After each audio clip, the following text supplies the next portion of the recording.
Magluto tayo ng pinakbet na sili. Simpleng ulam.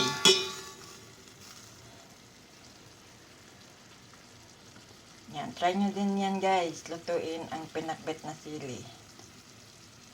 Masarap siya.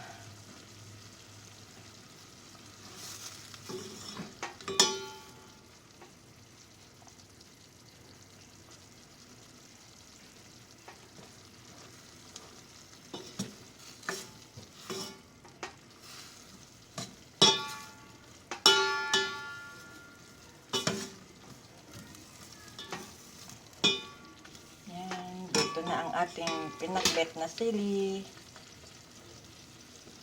Mapa-Andy rice ka na dito sa simpleng ulam na sili.